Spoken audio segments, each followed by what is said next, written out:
Hello everyone, I'm the Masked Analyst. I was wrongfully suspended last December for violating YouTube's copyright policy. My suspension was a result of the unconstitutional Digital Millennium Copyright Act and YouTube's unconscionable and needlessly overzealous enforcement of the law.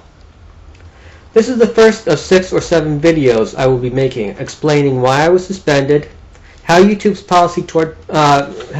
policy rewards perjury, and how you can get anyone's account permanently suspended from YouTube. I'm not telling you this because I want to see mass wrongful suspensions, but there are already bad guys out there who have already figured out how to make the folks at YouTube dance like marionettes and do their censoring for them. I am doing this to make you aware that no one's account is safe, and YouTube must change the way that it enforces its policy. I also want to raise awareness of how the DMCA has been turned into a tool for censorship and how it is being used in a manner that is exactly the opposite of what copyright law was originally designed to do. I will also be discussing whether the staff at YouTube are too venal or too incompetent to be running such an important site, and whether the government should regulate YouTube because those in charge have demonstrated that they do not take their roles as guardians of the world's biggest town hall seriously. What I am going to discuss is important, and it affects everyone on YouTube. Nobody's account is safe. You may be the most conscientious vlogger. You may do everything humanly possible to stay within YouTube's terms of service. And still you may lose your account and be barred from YouTube forever if someone with no moral scruples takes a dislike to you. I encourage you to comment on my video and do whatever you can to draw the attention of others to the issues I am raising. There needs to be a mass outcry toward Congress to get them to change the DMCA, and there needs to be a mass outcry towards YouTube to get them to change the way they enforce their policy.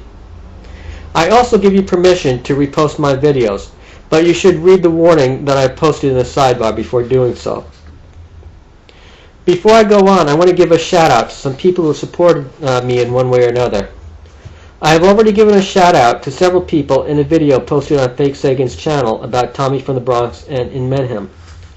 I now want to give a shout out to some people that I missed in the first shout out. I'd like to thank Mel's Basket Case and Trevor Rieger for being the first to report my suspension. Make sure you check out Trevor's YouTubedrama.com for his, shall we say, unique perspective on YouTube.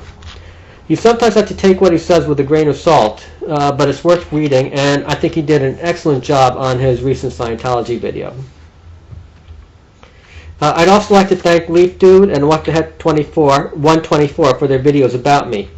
I thought What the Heck video about me was hysterical, and I would have favored it had my account not been suspended. I'd like to thank Tommy from the Bronx and Fernando Barrios for their support as well. I wish I could thank more people, but it would just take too long right now, and I've got some rather important things to discuss. So I'll post a link to my shout-out page on my website for you to look at. Oh, did I just say website? Yes, that's what's been keeping me busy while I was away from YouTube.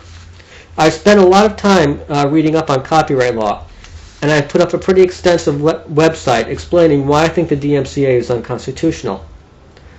I'll talk more about that later. For now, I just want to explain in detail why my account was suspended. Let me state at the outset, I was banned for copyright abuse, but I have not violated copyright law. Let me repeat, I do not violate copyright law. Unfortunately, YouTube's policy is more stringent than copyright law requires, since YouTube does not honor fair use.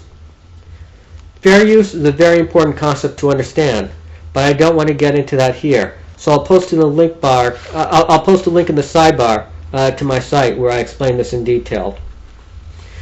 It's also important for you to understand the DMCA and how it works, and I'll get into that in detail later as well.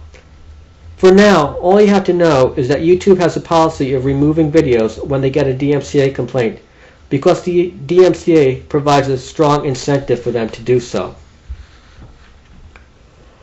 YouTube also has a policy of 3 strikes and you're out when it comes to copyright violations. My first 2 violations clearly fell within fair use, and my third violation was not a violation at all.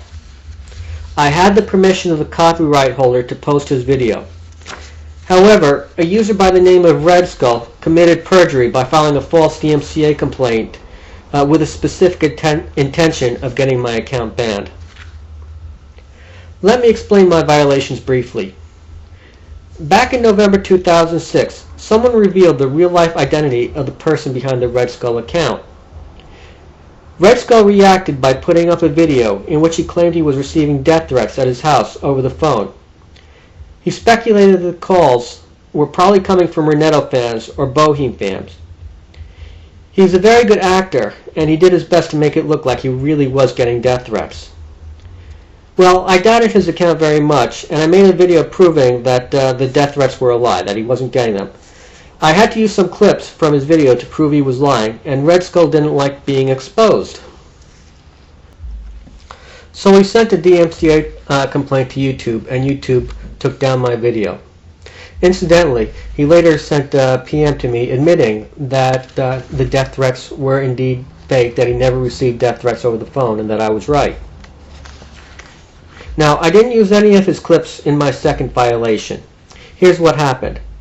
I'd been receiving annoying PMs and channel comments from a series of sock puppet accounts. One of those sock puppets, Poopmeister Jr., even made a video about me falsely claiming that I was responsible for the release of Circa Rigel's personal information. He also claimed that he had my personal information, and he encouraged people who watched his video to email him and he would tell them where I lived. Another sock puppet account named Bendover Girl made a video in which he threw a picture of Hardcase Owns You into a toilet and took a piss on it.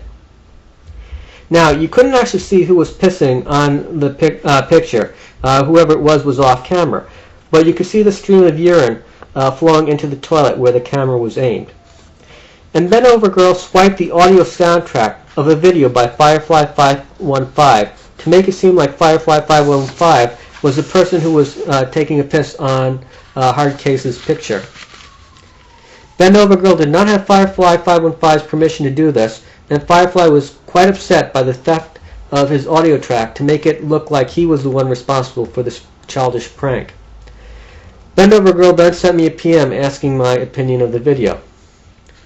Well, I made a video using comments left on my channel and PM sent to me by these sock puppets, and I tied them into Red Skull. Red Skull left my video up for a while, but eventually he sent to DMCA and got it removed. Now mind you, I only used screenshots of PMs and channel comments. I did not use any video footage at all. Now I want to keep these video segments under 10 minutes so that other people can repost them on their accounts. If they don't have the old directors type accounts, they can't post videos for more than 10 minutes. So I'll tell you about my third violation in the next part of this video. It will absolutely amaze you, and it'll show just how absurd and ridiculous and reprehensible YouTube's policy is. You'll be amazed. Trust me on that. Okay, so hang on and I'll go on to part 2 in a moment.